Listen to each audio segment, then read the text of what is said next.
Hey everybody, welcome with another episode of Meet the SoCal Indos. Michael Passaggi here, and today I'm going to meet with Hanneke all the way in Santa Clarita, and we're gonna have also her kids, Maurice, Donovan and Lia, and her two nieces, Mishka and Jeniffer and Mishka. They're all gonna tell about stories living in SoCal. Let's go!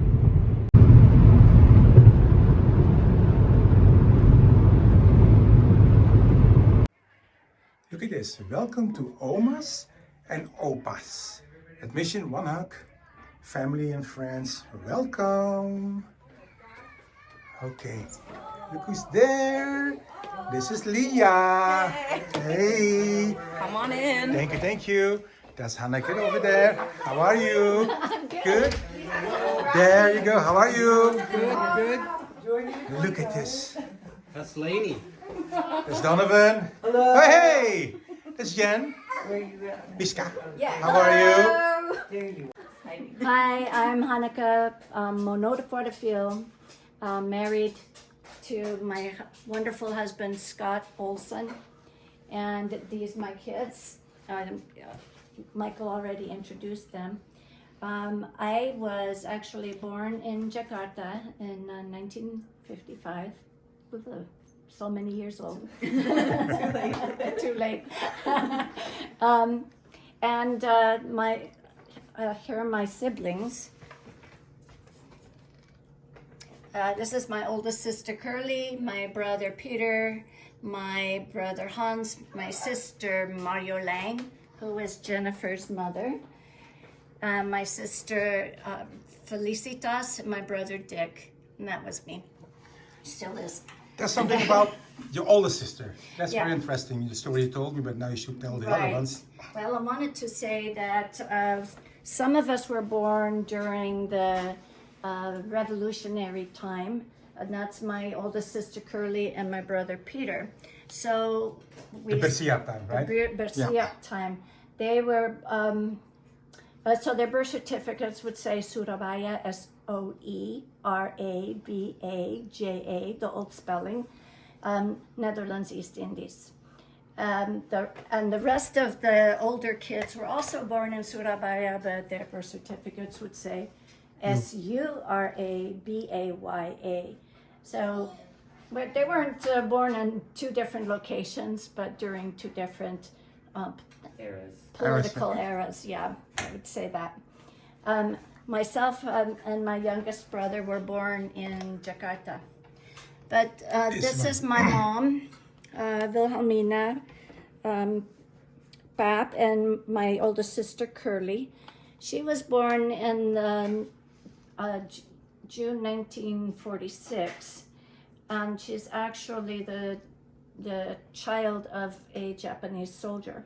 Now, it wasn't during the Japanese occupation forces of occupation, but during the Japanese forces of guardianship over the Dutch people during the Bersiap period. During the Japanese occupation, they were more or less compelled to work as dance hostesses in a Japanese officers' club. And a Japanese officer wanted to marry her. And she said, "There's no way, you're my enemy." But ended up during a moment of entertainment, they got her drunk. And my mother does not drink, she was taken advantage of at the time. And that's how my sister came to be in existence. This is my uncle. He is British. His name is Joseph Patrick Reed. And my aunt fell in love with him. He was one of the liberators of Surabaya. Tante Eus. Eusje is such an Indo name for a girl, right? Yeah. Like Fonny. Eugenie Yeah. Elizabeth. Boutet. Yeah. Yeah. So she always called him her hero all her life. And so these are his war medals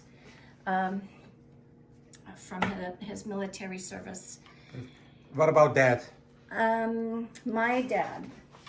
This is him, Robert Monod Porterfield.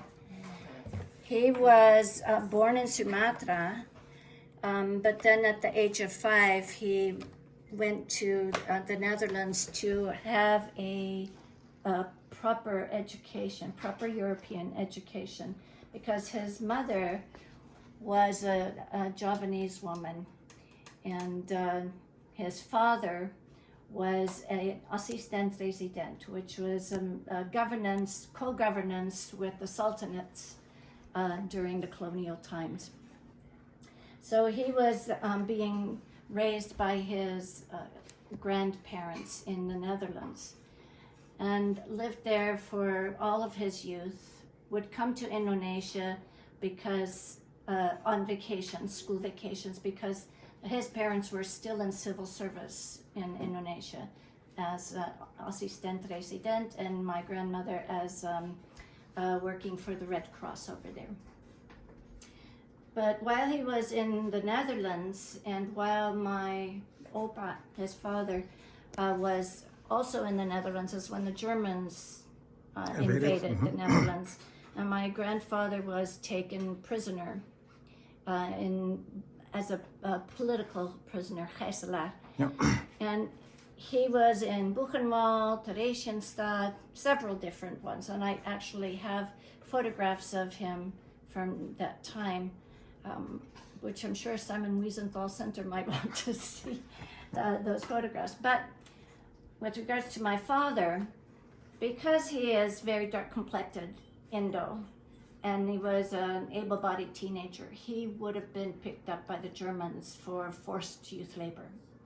And so he went underground, ondergedoken, because he wanted to be able to keep watch over his mother, because otherwise she would have been alone. Perfect. So throughout the war, he was in hiding. But as soon as the war was over, as soon as Germany surrendered, he wanted to help Indonesia, or the Dutch East Indies, I should say, at the time. And so he enlisted in the Royal Dutch Marine Corps. But at that time, it was a real ragtag group of former POWs and those who endured the German occupation. And so the Netherlands and the United States had a joint venture to train the Dutch Marine Corps at Camp Lejeune in North Carolina. Yeah. My father was one of those.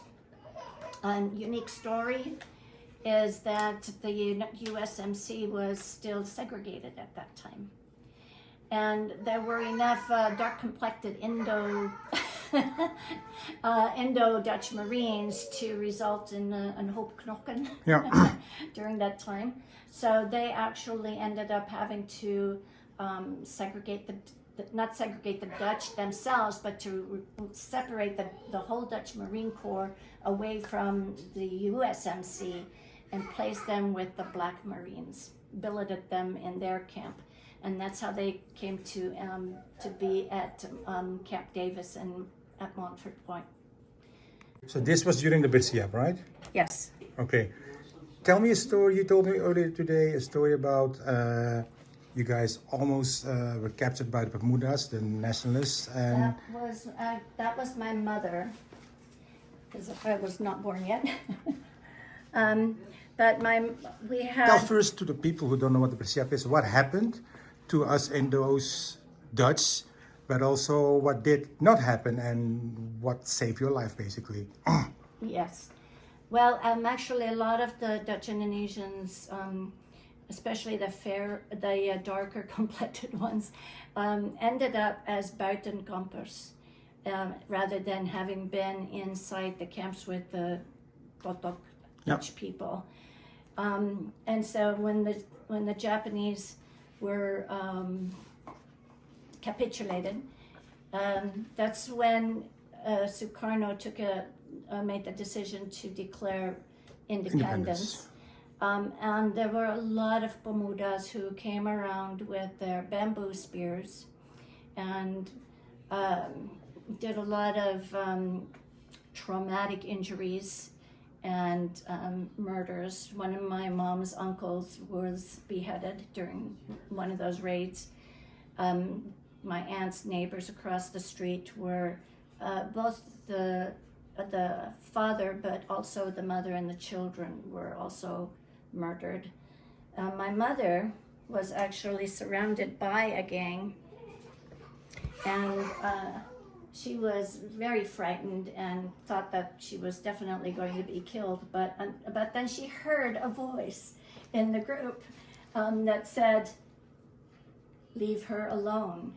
And it turned out to be someone who actually knew her family well and had a good relationship with her family. So my mom was actually saved from a group of Bermudas based on one of these people that she knew, that she had good relation with. Perfect. So we all know that the Japanese were enemies. They put all the Dutch, Indos, British, Aussies in prison camps. But after the war, those Japanese, basically, they gave the weapons to the Bermudas, but also they were put in charge of guarding the Dutch Indos, the Dutch, until the British and eventually the Dutch came to take over, right? Right. So you weren't born yet, but what did your mom and Lia's and Don's Oma said? I mean, how were they basically? How did they treat those Indos and? Well, actually, my mom did say that she felt safer under the Japanese at the time. You knew where you stood with them, but you really couldn't. You couldn't rely on what might happen next during the Bersia period. But this was even before the Bersia period. There were some Japanese soldiers that were very kind and very helpful. I remember her telling me that her father was in the POW camp, and she was able, or the Japanese soldier actually arranged for day passes for him to go by bicycle to the family, to have the day spent with his family. They also arranged for obat. Yeah, medicines. Yeah. Because they were, had trouble with beriberi, lots of tropical sores and stuff, and so they took care of, I'm sure, black market medications. Yeah. So in that way they could be helpful as well. Another untold story that people don't know, I mean, I know a lot of Indos who hate Japanese because they did this to the Dutch and to the Indos, but meanwhile they eat sushi and they drive a Japanese car. So Donovan, born and raised in SoCal, but first your last name, Juwono. Juwono. Yeah, so explain that, because this is the whole thing about me, the SoCal Indos, is just to have first generation born and raised Indos in SoCal. Explain your last name. The last name came around. It wasn't originally our family surname. We heard the story about my mother's past and her parents, but my father's side of the family, they were Chinese Indonesian, and was it my great grandparents that had emigrated from China to Indonesia, and there was a bunch of them that were lost along the way. They had to abandon ship basically and swim to shore. So I had some great aunts and great uncles that it was very sad. They could not be saved because they were only able to carry, the smallest ones basically, and be able to swim all the way to shore. And so there was a bunch of them that had drowned along the way. But in Indonesia, to have citizenship, basically, and to make things a little easier, they were supposed to have an Indonesian last name, a surname. And so our family's original name was Yap, but they kind of went through a phone book and just pointed and said, well, pick that name.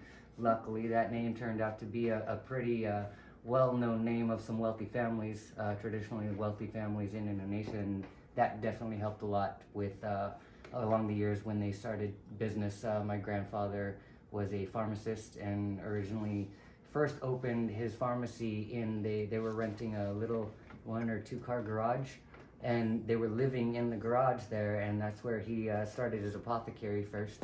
And over the years, by the mid to late 70s, they were one of the major manufacturers of penicillin and a few other pharmaceuticals. And so that's how the name started for our family, at least.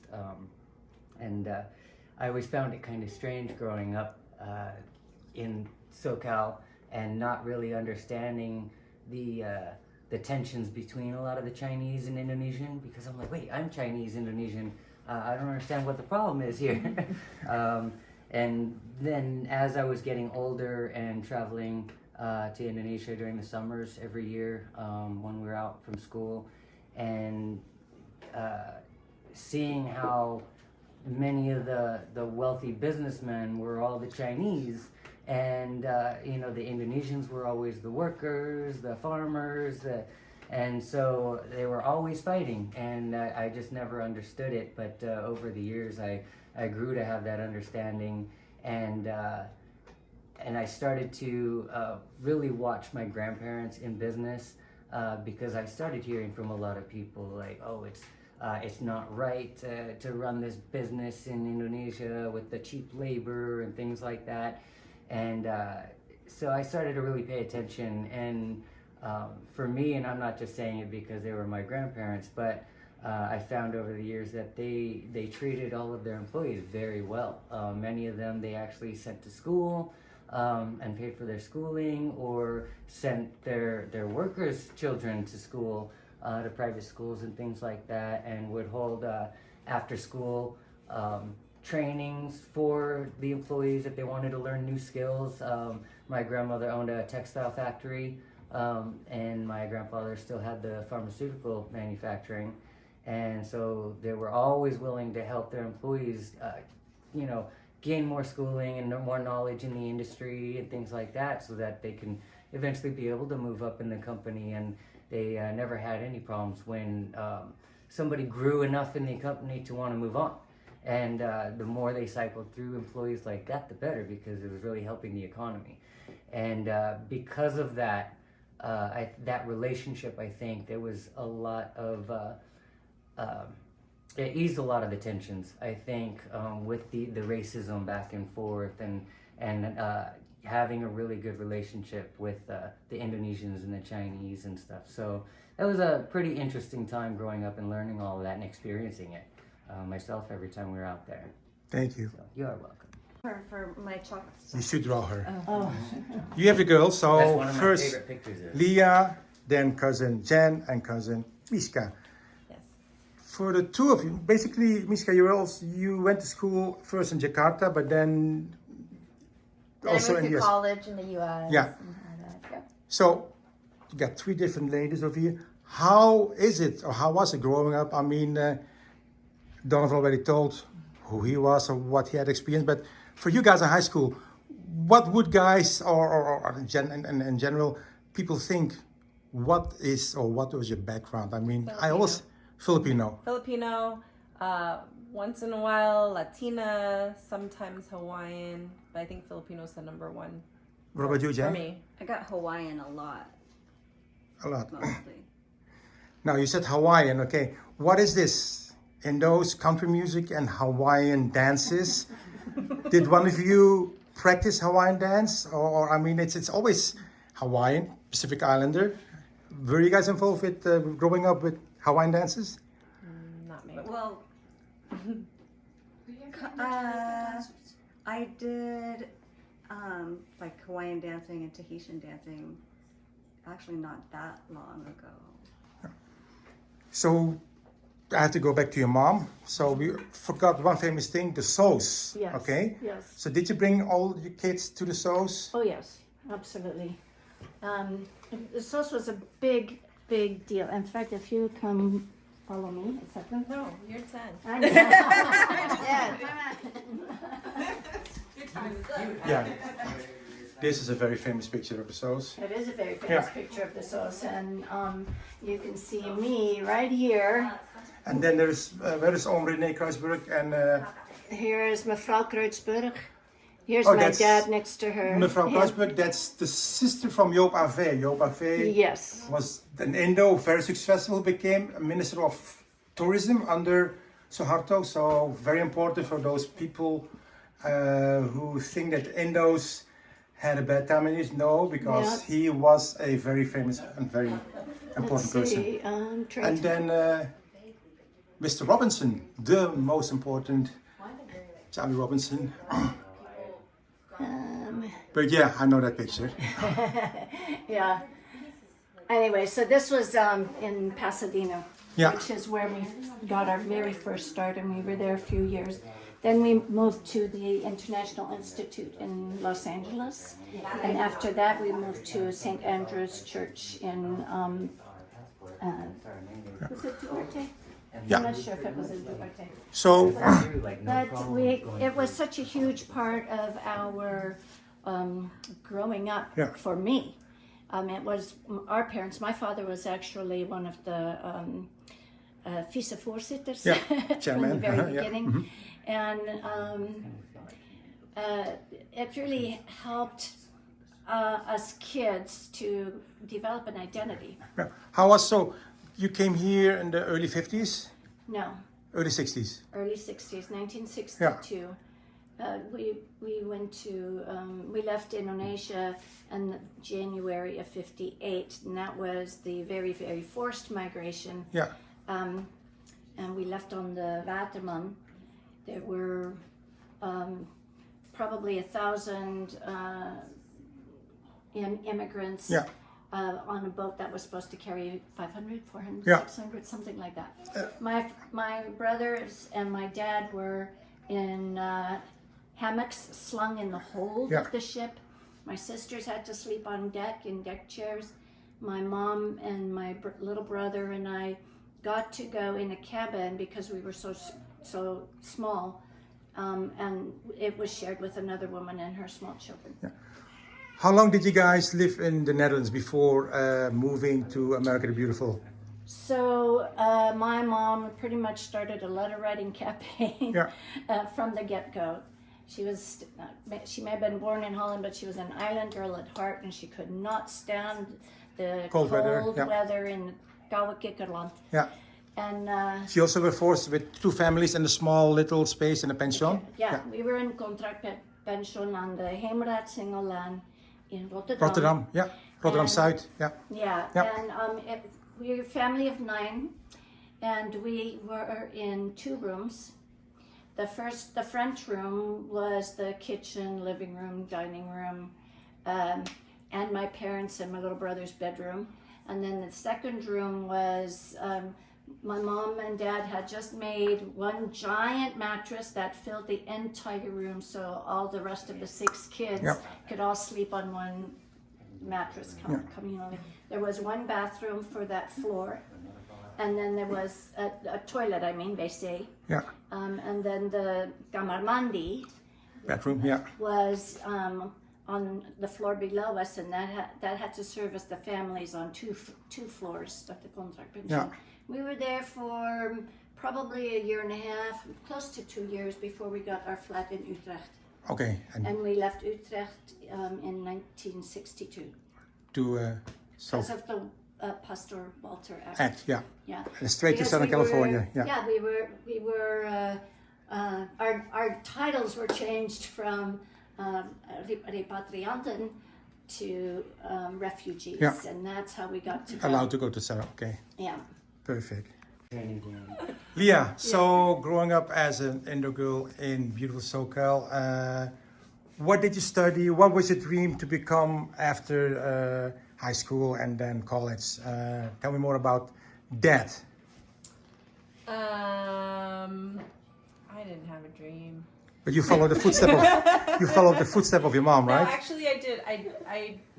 I wanted to be a veterinarian, and then I couldn't bear to look at poor sick animals. So I ended up following your mom's. Sick people. Sick humans. I ended up following my mother's footsteps, and I knew I wanted to do something medical. I just didn't know where yet. So ultimately, I am an RN now.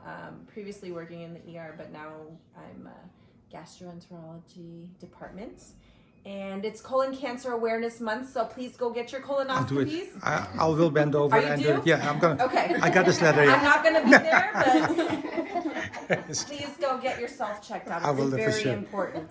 It's That saves trust me. lives. Yeah, Yes, for sure. saves lives. Yeah. So, Jen, Yes. we all know you from the Musan. I mean, you beautiful article.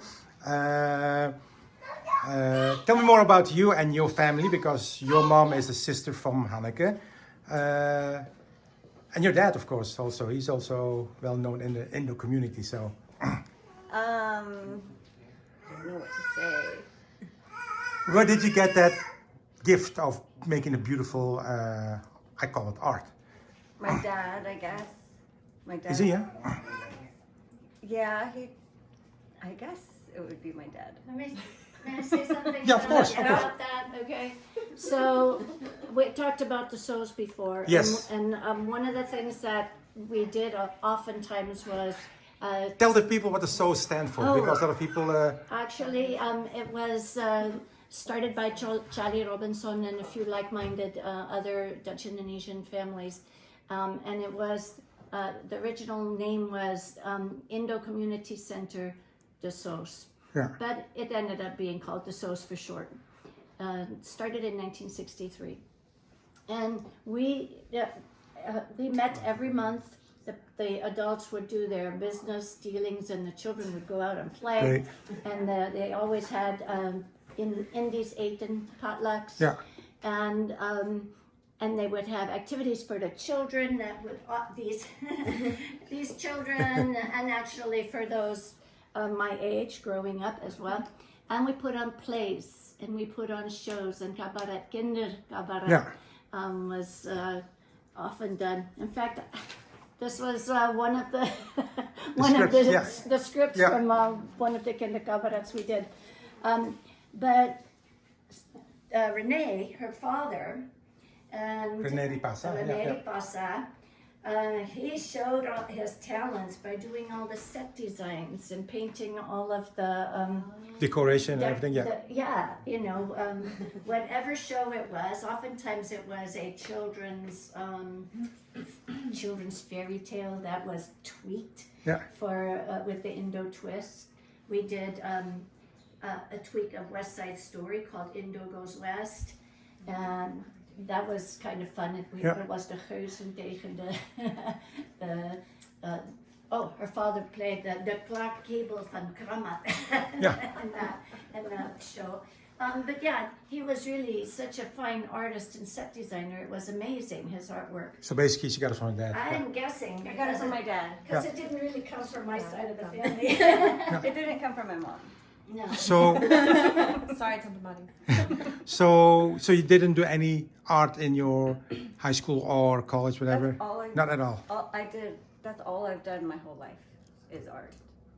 That's all I've done since I was like 5. That's all I ever wanted to be, was an artist growing up. Mm-hmm. And that's what ended up happening.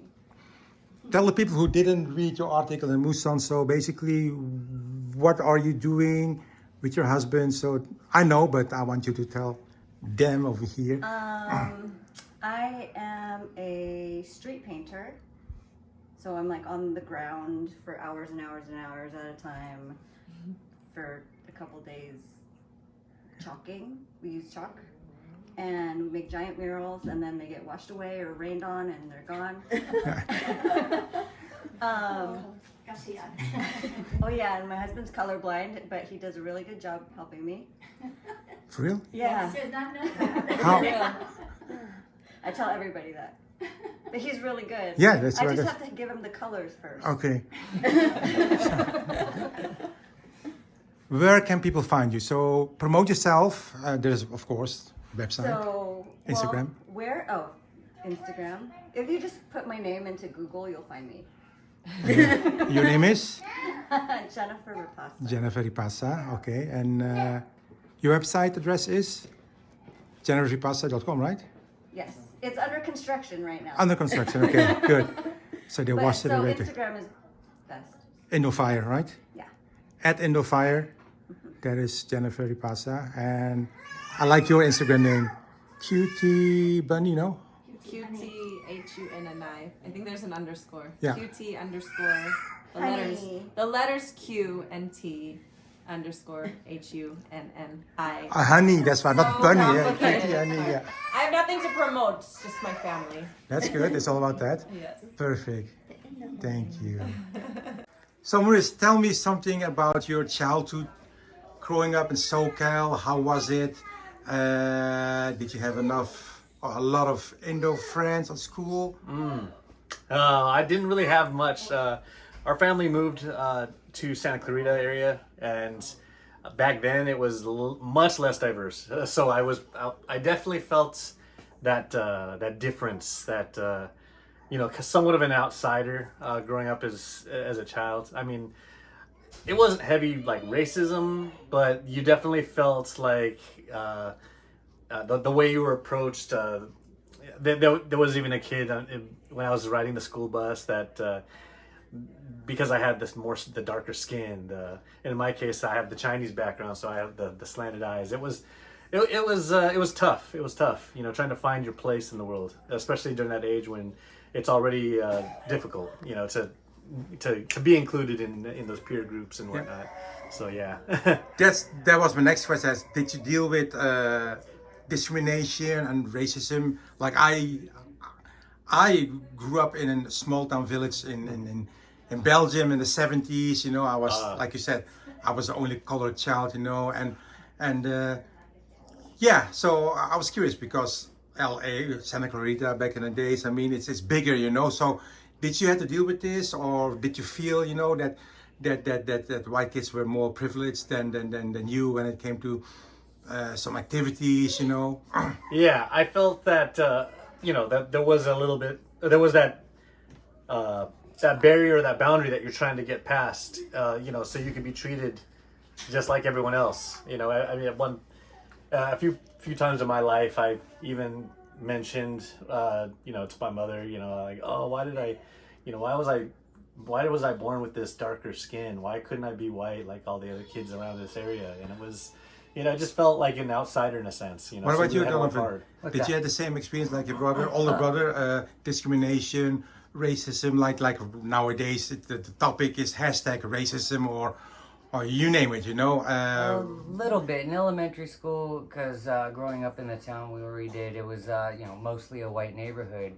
So for me, I think there was maybe only 2 other kids in my grade that were not white, and so, but I didn't really experience so much racism. It wasn't until later on, maybe junior high, high school, where I started to hear it more. But also at that point in time, at that age, it was more learning to let stuff roll off my shoulder and not even care about it. Yeah, and then eventually over time, I think just this whole area, the whole community started to get a little more progressive, to where if somebody was racist and they were outwardly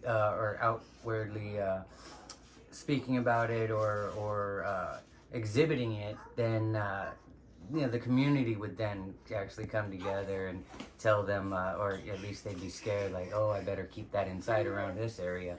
So it was okay. I didn't have too much of a problem growing up. More recently, because of COVID, I think a lot of the Asian community were getting. I mean, you had an experience, I think, too, where tell me. Tell me more about that. Yeah, towards the beginning, Asian hate, for example. Yeah. Yeah, I was. I was at home in quarantine, basically, or staying at home and not going anywhere. And I started seeing everyone on social media talking about this newfound racism towards the Chinese or other Asian ethnicities because of COVID, and they're blaming it on the Chinese basically. And I was like, what? No, I haven't experienced any of that. Then again, I hadn't gone out much, and then so one of the first times I had actually gone out to go grocery shopping, everybody was stopping and staring at me and just giving me dirty looks, and I was like, what is their problem? I don't understand what I did to them. And it wasn't until later on I realized, oh, it was because I'm Asian that they were all doing that. And so it was kind of silly, but we moved on. Yeah. Guys, Indonesia, ever been there? If yes, tell me something or tell us something about it. Where did you guys go? Oh, right. Well, as a child, shortly after I was born, actually, my parents they took me over to Indonesia, and I lived there for about a year or so. Jakarta was one of the main homes, and then our family also had a factory, pharmaceutical factory, and their other house in Solo. So it was, we spent a lot of our summers growing up over there, spending time with Opa and Oma, and getting that cultural exposure and learning of our heritage.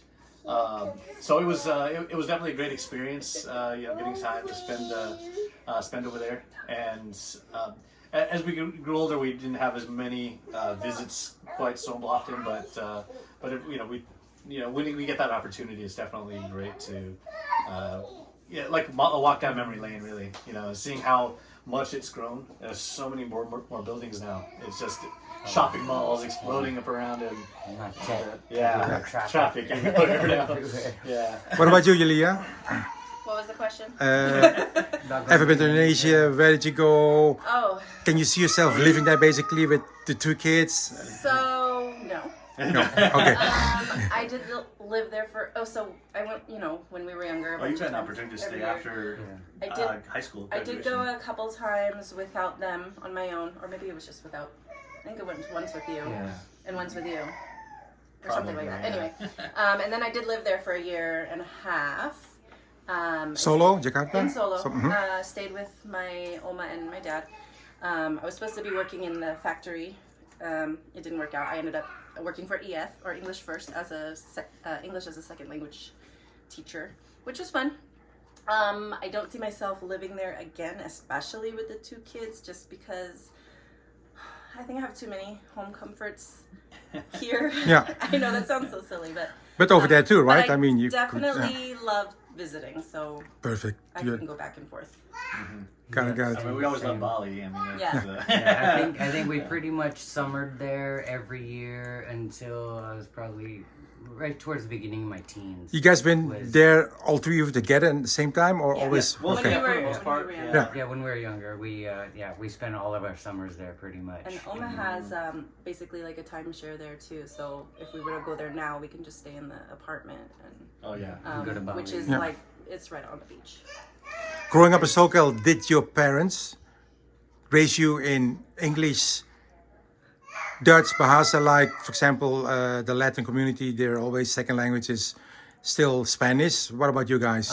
For us, we always grew up, at least in our younger years, we always had Indonesian nannies. And they all spoke to us, of course, in Bahasa. I don't remember any of that. And our parents did once in a while. They not all the time and not conversationally, but certain things, kind of like we do with our kids now. Little words here and there that we use. Eat or nakal or not. Yeah. Yeah, I heard that one a lot. What about this one, Lia? When you wanna squeeze the little cheeks from your child, how you They go? make me so gemes. There you go. Yeah. But it didn't help that mom speaks Dutch and dad speaks Indonesian, so the common one was in English. Yeah. And they wanted to be able to talk about us in front of us, so they didn't teach us. They the would Yeah, use language. us. so The Dutch. secret Well, language. yeah, Dutch was what they spoke around us if they didn't want us to know what they were talking about. Because Indonesian, Maurice and I, at least when we were little, understood more of the Bahasa, and I use it more so than they do with my son, and I think Lia uses more of the Dutch with her daughters, but. It's just a mix of random words. We don't really. Leah actually, when she went after high school, since she was there for about a year and a half, so she actually learned a lot more of the language in general to kind of hold light conversation. Yeah. So she had that opportunity to really take on a little bit more of that language and Bahasa. Terrific. Yeah. Thank you. Yeah. Hey everybody, thank you for watching another episode of Meet the SoCal Indos. Please subscribe to my channel, hit the like button and leave a comment. I do respond. See you next time at Meet the SoCal Indos. Thank you. Bye. Doei. Bye.